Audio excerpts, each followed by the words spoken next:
Okay, so here is the painting that I did on the canvas board with the Sargent Artist Oil Pastels.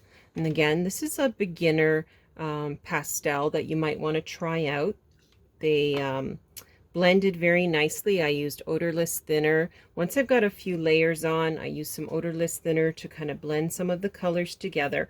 I think I'm going to give it about a week or so to dry, and then I will go in and maybe put in a few more details, maybe try to put in another layer. I'm not going to try to force it and put in more layers right away, because I noticed that it started to lift off. And so that happens sometimes in different materials like acrylics, and it can happen in oil pastels where you keep putting it on, but you actually end up taking it off. So I'm just going to let it set for a little while, and then I will go back and add a little bit more if I feel like it. I did a flower, like a backlit flower, a dahlia from the back.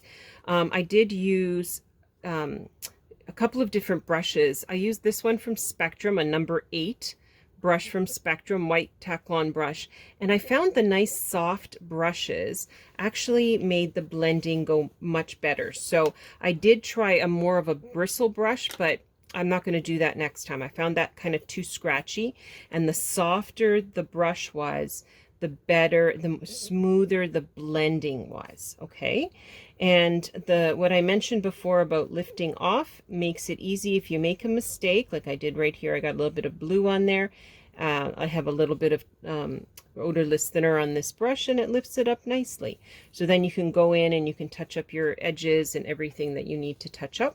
I'm going to stop playing with it right now because I know I'll keep going and make it I'll wreck it, so I don't want to do that. I'll leave it alone, and then I will post on my Instagram or here on Facebook the end results of the picture if it turns out nice. So you can follow me on my Instagram at Pro Art for Kids, or you can follow me at Daniela Easter Artist, where I will show the different paintings. Okay, so I hope you enjoyed learning a little bit about how you use student grade artist oil pastels from Sargent Art, and I hope you experiment with it and try it out your way. Try it on paper, try it on the board to see how it feels to blend with odorless thinner and make it a little bit more like an oil painting.